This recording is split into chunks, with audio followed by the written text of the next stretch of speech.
Hello, ladies and gentlemen. Today, we're coming to you. This title for today's episode is Breaking the Silence. We're going to be discussing about adverse childhood experience, specifically child sexual abuse. Statistically, 1 in every 5 girls have been abused. Now, if you stop and think about it, you line up 5 young ladies, at least one of them has been abused. When it comes to young men, 1 in every 20 have been abused. Now, we hear a lot about the perpetrators, right? We hear about adult court solely for punitive reasons. So once the incident is reported, the individual is arrested, they're charged. Adult court solely punitive reasons. But what happens when it's between two children, two minors? Then it goes to juvenile court, and juvenile court is for rehabilitative purposes. The abuser or the perpetrators then have to go through some kind of sexual psychotherapy. But in today's episode, we're not focusing on the perpetrator. We're actually taking a proactive look as to child sexual abuse rather than the reactive, because when it happened, it's already happened. There's nothing we could do to prevent it. But today we're going to focus on things that we need to look at in order to avoid this from happening. I have the distinct honor and pleasure of interviewing Miss Marquisa Williams, and she's going to tell you her story and also tell you as a mother what she is doing to make sure history doesn't repeat herself. Ladies and gentlemen, this is the I Can Project. Today's episode is Breaking the Silence. Hope you enjoy it. Thank you. Hello, everybody. Welcome. I have the honor of interviewing Marquisa Williams. Please introduce yourself. Hello, as you just said, I am Marquisa Williams, Maryland native, and happy to be here. Okay, so we're gonna jump right into it. Okay. The title of your episode is Breaking the Silence. And it's gonna be a nice little roadmap, but we're gonna start off with your current position. For the longest time, I always tell people you ran the world, but from my understanding, as an assistant general counsel, correct? Could you please tell the audience what exactly is an assistant general counsel? So it's associate general counsel, but it's fine. That's a common confusion. Even I do it. But it just simply means I support our lead general counsel at my company. That's a tech company in the healthcare space. And I just am a generalist. I do everything from commercial contract negotiation to employment law to software as a service agreements to licensing deals. And any selling, buying of other companies. I am usually raising my hand because I want to get as much exposure as possible. So I do it all, and I'm a wife and mother, and super excited to have all those hats. Okay, fair enough. Now, for ignorant individuals like myself, right? What is needed to be an associate general counsel? Well, you definitely need to be a licensed attorney in any jurisdiction. So I could represent my organization in any state. I don't have to have multiple bar affiliations. I am barred in Maryland and DC though. And so a lawyer, I would say one. Okay. Two, someone who has business acumen. You don't necessarily need an MBA. I have an MBA because I knew I wanted to be a corporate counsel, before I even went to law school. And I would just say really good, judgment, business sense, right? I mean, we have people who, like I said, don't necessarily, they maybe came from a law firm, but I think the judgment and understanding and the willingness to learn the business that you're in is more important than anything, because you can learn the business, right? You can go from pharmaceuticals to tech to tractor trailers, but if you don't understand how to articulate yourself and give good, honest, solid advice to a CEO who may or may not, be used to someone giving them that direct advice, that could be a barrier to success. So I just think all of those things together make like a good AGC. Okay, so it's not a necessary you have to follow the conventional route. Now it's more of a well-rounded individual. I would say so. I don't think that was the case when I started 10 years ago. I mean, I had a really hard time getting a job because I could not pay anyone to to hire me.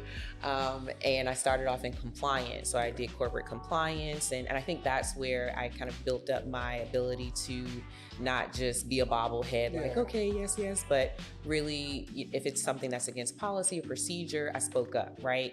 And I was able to start negotiating or helping to negotiate a lease because who we had in the building mattered, right? Or who we were leasing out the space to mattered, especially if you're talking about like healthcare or provider type businesses. And then I started to like wiggle my way into the commercial contracting aspect.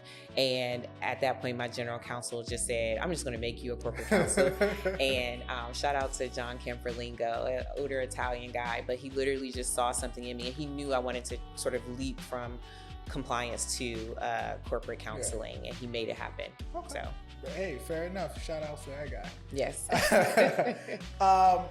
Now we're going to switch again. The title of this interview is "Breaking the Silence," and we're going to switch a little bit into child sexual abuse. Right? It's one of those taboos in not just the African American community, but just in general, one of those taboos that people don't normally speak on. But we're going to talk a little bit about it. And the purpose of this interview is not necessarily to focus on the perpetrator of the act, but to provide some kind of proactive means, right, to somebody watching this episode as to helping their child or somebody else that may be in need.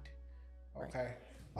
So from my research, right, people normally think, child sex abuse or offenders, perpetrators are from the outside, right? It's someone down the street that you did not know is the stranger danger. I'm not saying that that's not prevalent as well, but from my research, 93% of child sexual abuse are the child actually knew the perpetrator as to who did it. So if you could just tell us a little bit about your story, just touch on it and whatever you feel comfortable speaking on. No, and I believe that statistic, right? Just living the experience. So in my case, it was a family member, an immediate family member, and there is something to be said about. I come from a very large family and there were just so many people, right? I'm the youngest of 10. So, I think by the time my parents got to me, it was like, well, an older sibling would just sort of help out and help take care of me. And my older sisters did. And I love them deeply for it. But when you have a large home and people kind of coming in and out, maybe it was a cousin or uncle or whatever, there were times where there was no adult supervision, right? And sort of the come with me in this room to watch TV, but there's no other kids in that room. And that's kind of how it started. It was sort of an isolation, and then this person just took advantage of that situation.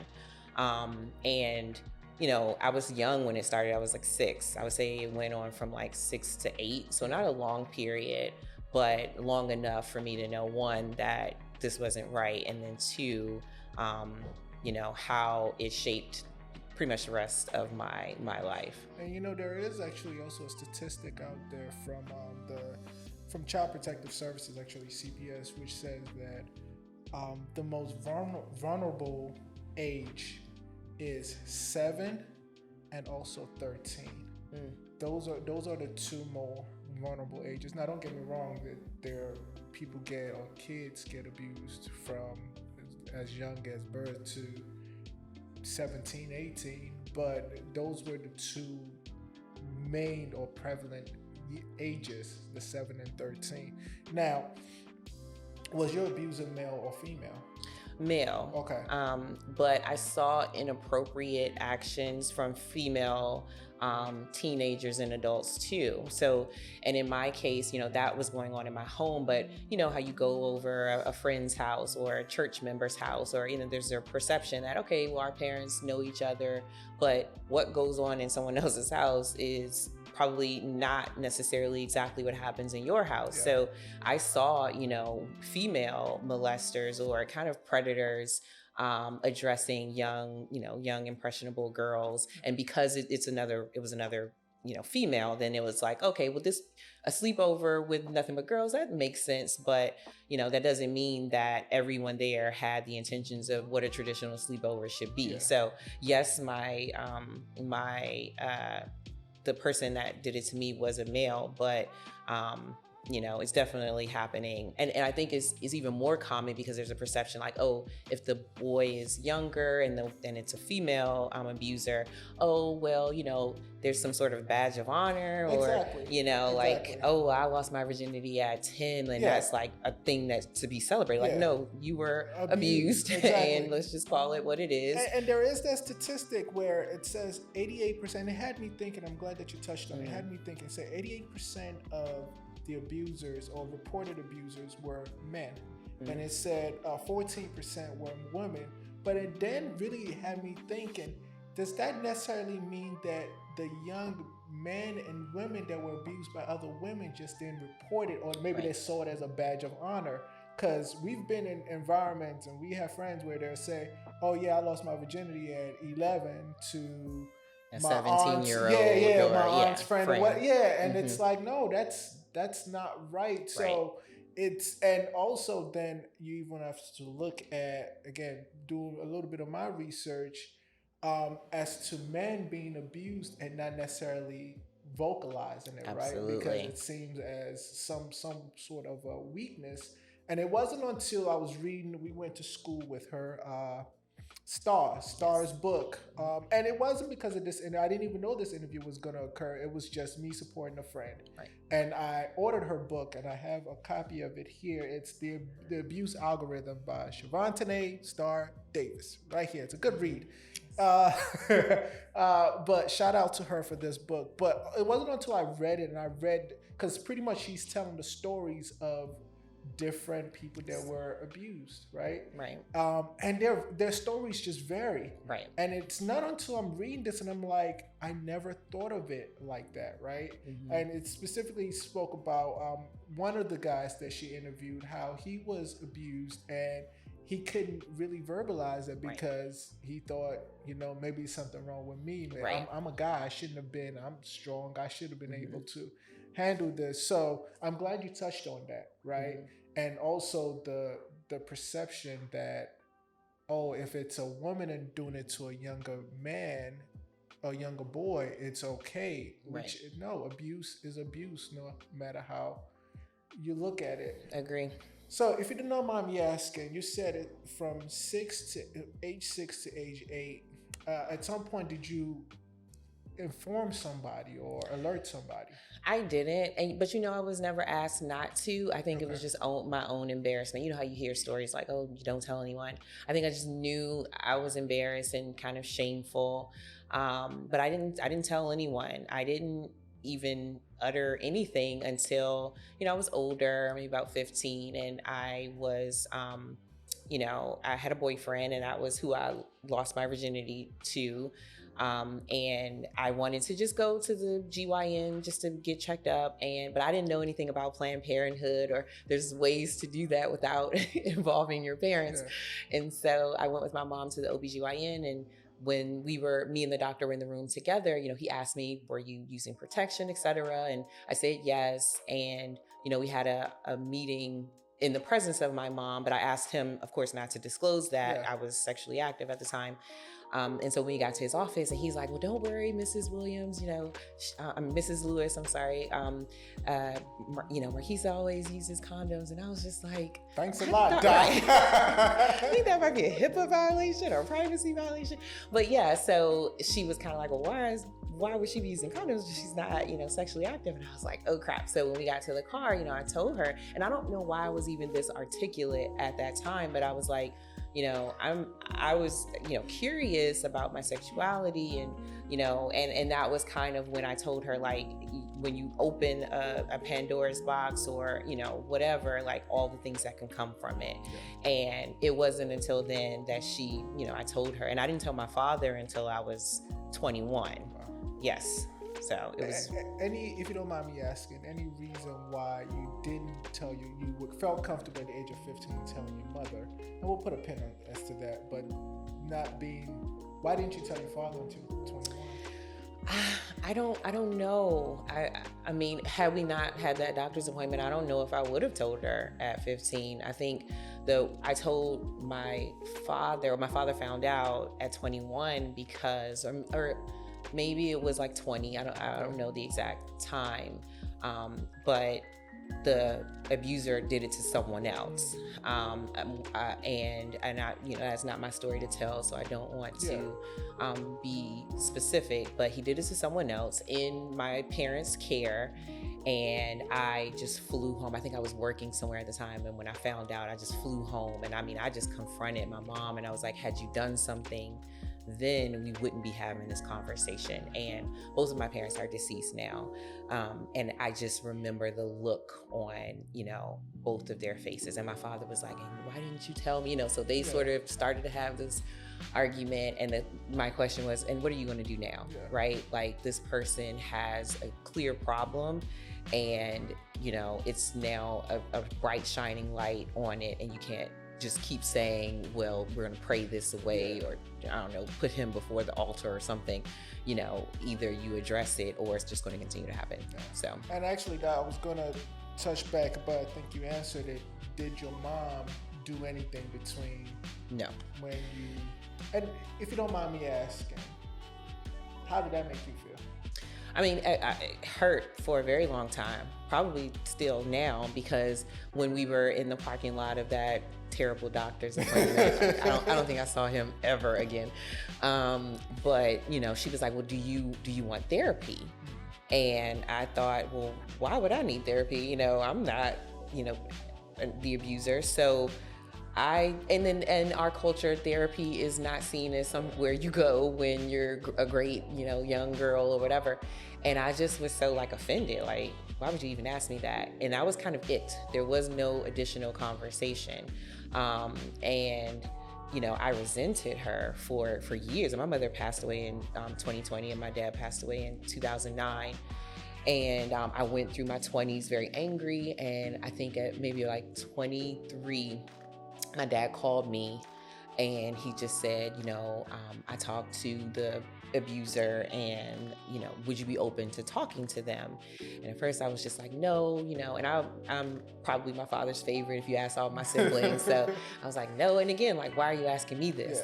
Yeah. And his wife at the time was also kind of a part of this healing procedure, if you would. And, I spoke to him, and I said, I don't know if I can ever look at you as someone that I trust, but I can't be angry about what happened to anyone. I can't be angry with my mom. I can't be angry with my dad.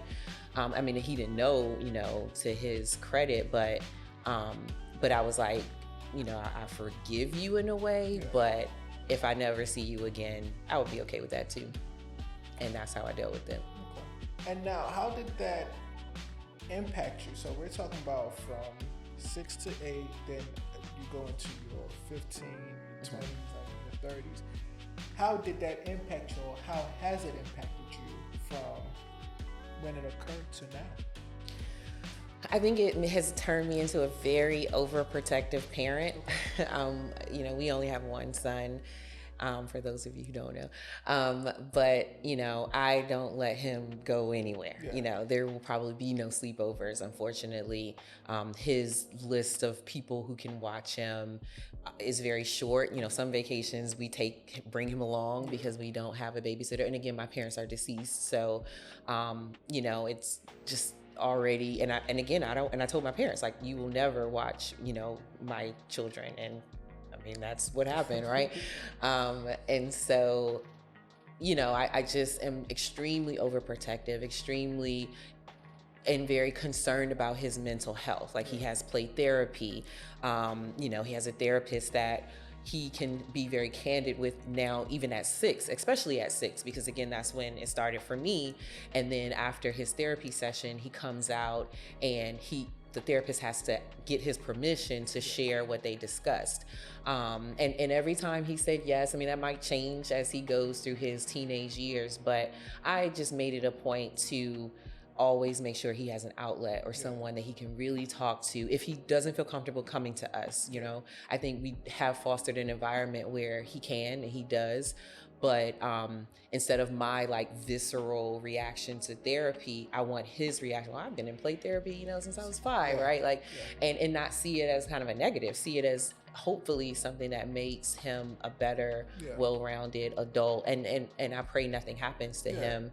But if anything does, he either can come to his parents and he won't be seen as.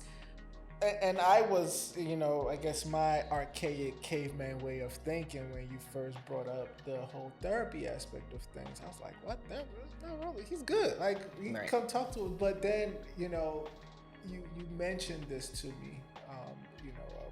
Overprotective mother is a little girl that was not protected or something to that. And I have to respect that, right? I genuinely have to respect that. And if it's not him coming to us, like you said, I want him to have a place where he can go and feel comfortable, or whomever, to go to someone that is looking out for the best interest of him, right? Right. And he be able to. So I at this point, I actually enjoy him go to play therapy. Like, go ahead, have fun, talk. I mean, he enjoys it. Yes. So there's nothing wrong with that. But you brought something up as to how you reacted, so statistically, little girls that have been abused, right? Their anger is inward, right? They keep it inward. But while younger boys, when they're being abused, it's more outward. Right. So, it had me thinking a little bit when I read about that as to all the young men that we see lashing out, right? Yeah. And showing behavioral issues. It's not necessarily he's being a bad kid. It might just be there might be something else going on that he cannot vocalize, or he doesn't have a safe space to go to and say, this is what's going on. So I'm going to exhibit my anger outwardly. Now, as to that aspect of things, how you reflecting inward, was that more of a negative or a positive? If you don't mind sharing. I think when I was younger, it was negative, right? Like I just didn't really feel like doing anything, right? Like I went to high school, but I wasn't at the top of the class. I mean, I didn't do homework. Like I just thought like, okay, well, I'll go to high school and I'll graduate and just get a job, right? I had no drive, no vision, no nothing. And, I would date someone and then break up with him. Like there was a sense of, okay, well, there's always something else, coming around the corner. So when I got tired of something or someone, it was like, see you later. And that's kind of how I lived my life. And so it was an outward display of, hanging out late. And I didn't smoke and drink or anything like that. But it just was sort of like, I'm a kind of do what I want to do. Okay. And, my mother I would drive her crazy, of course. And when I did get focused, it was sort of when I realized like, okay, well, if I don't have like a real goal or career, like I'm not going to be able to make a lot of money. But I was always needing to make, a significant amount of money. Like, I didn't know how I was going to do it. And I started looking into like merchandising school. And I knew I wanted to get a business degree, but I wanted to do like fashion and, just be fabulous in New York. And I went up to New York and, signed my information, went to orientation and everything. And I called my parents and I was like, okay, well, I'm in New York and I need money. And my mom was like, I'm not giving you any money. Like, you need to come back to Maryland. And I was like, okay. So I was like, I'm gonna have to figure out, another way. And it wasn't until then that I started I actually went to Prince George's Community College first. Because I was like, I don't know, I don't want to spend all this money and be bad at school, because I wasn't the greatest like high school student. So I was like, who's to say I will be a good college student? But I remember my first day, I was like, I'm paying for this. Even though it was PG, oh my God, it was like $33 a credit hour or something. It was so long ago. But I was like, I'm paying my, what, $99 a class, 3 credit class. Like I have to beast this out. And that was when it was like, it got real. Yeah. It got real that I needed to be focused. And it was at that point that I decided to apply for 4-year institutions. And Melanie allowed me to sleep on her floor with my air mattress. And I moved to North Carolina with $300 and, went to Peace and then went to Central and then got my MBA from Central. And like the rest is history. Okay. So what would you attribute? So we've heard horror stories of, substance abuse, trying to numb the pain, and just, the list goes on. There's behavioral change, attitude change, physical injuries, depression, risky sexual behavior, becoming a perpetrator themselves. The person that was abused becomes a perpetrator themselves. Like, what stopped you from going down that path? Well, I would say like drugs and alcohol. I mean, we have, not a lot, but we have some people who struggle with substance abuse in our family. Actually, the perpetrator does. And so I was like, drugs, like even drinking, like I didn't drink until I had my first drink until I was 26, because I was just like, well, one drink is going to turn me into an alcoholic. Devil's juice. Right, the devil's nectar. So yeah, I think that was what stopped me, from that aspect. But even like having, boyfriends, and I mean, I lost my virginity at 15, like that's early, right? So I wouldn't say that I had a handle on that sort of connection and wanting to be appreciated and loved, by someone in the correct way, by the opposite sex. But I knew I didn't want to have like a baby before I got myself together, and I think prayer, I mean, my mother was a lot of things. But she prayed, and my godmother, like I just think I had really strong women in my faith. I just didn't want to ruin, I didn't know what I wanted to do, but I knew I didn't want to be kind of a failure. Gotcha. And that was really what kind of kept me on the straight and narrow, if you would. And then like being a perpetrator yourself, like that just would never happen. Like, I think if there's anything I can say is I have a heart for children. I don't want to have 10 like my parents did, but we're not doing that. Right. But, I love knowing that children are protected and cared for, and not having a child. I knew I didn't want to have a child until I was, married and had another helper that I didn't have to depend on aunties and uncles, and that's not a dig to anyone who's in that situation. I just, for myself, that's not what I wanted, because I knew I wasn't going to trust a whole bunch of people. So I didn't have like the biggest community support, right? So I don't know if that answers the question. No, it does. It does. And it actually goes to my next question as to preventing, right? Because a lot of resources are put into the reactive aspect of things. The child has now been abused. What do we do? Where do we go from here? But, we need to start looking at the proactive aspect of things. Right. How can we save a child from being abused? And as a parent, you mentioned a few things, right? Just open lines of communication. But as you being a child, right? If you could go back to being a child, what would you have wanted as to avoiding this from happening? I would say more attention from my parents, right? Because I think I was the youngest, I just didn't get that attention. And knowing that I had a safe space, like if my mother came to me and said, "I don't care what happens to you, I'm going to love you. You should tell me, like, don't keep secrets." If she would have just dropped those nuggets early on, I think, and it happened the first time, I would have just ran to her and said, "Hey, this happened to me," and some changes would have been made. I think if she knew about it when it was happening, she may have done more. So I would say keeping those lines of communication open, that would have been very helpful. And again, like letting your child know that this is a safe space.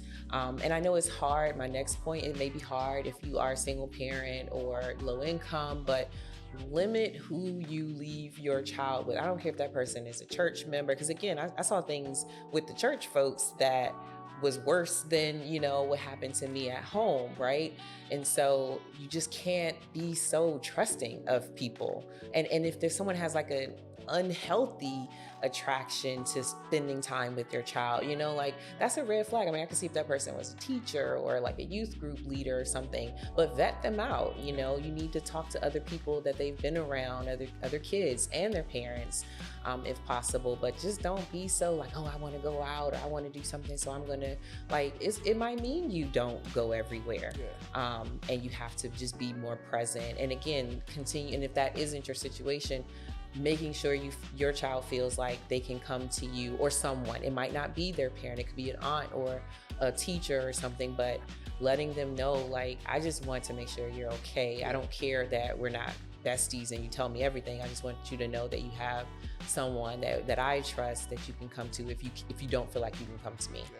And actually, I'll throw a little nugget in there as well. So I've handled child sexual abuse cases both as a prosecutor and as a defense attorney, and one thing that's always been reoccurring is what we call a safety plan. So when Child Protective Services gets involved, and before I even jump into that, based on my experience, people automatically think, and pardon my ignorance, because when I first encountered it, I always thought that these cases came from maybe a broken home or there was like past abuse or, but I've also dealt with it where it's been, I mean, the families are just beautiful families. It's just like, this is the model family. How can something like this happen when they've provided every resource, the parents are there? I mean, you just don't see it coming, right? Right. But a safety plan is, so for example, if you have multiple kids in the home, right? And in different ages, right? You have different ages. And the older kids may have to sleep downstairs, and the younger kids sleep upstairs. Right. And the younger kids can be left alone with the older kids. So there's something put in place where you're actually consciously but subconsciously, right, trying to make sure this doesn't happen. So that's another thing. That's another nugget based on my experience, and not limited experience, but experience nonetheless. Now, there is there's another statistic as to, and I don't know if you've come across this, as to women that were victimized at a young age are more likely, even as adults, to be victimized.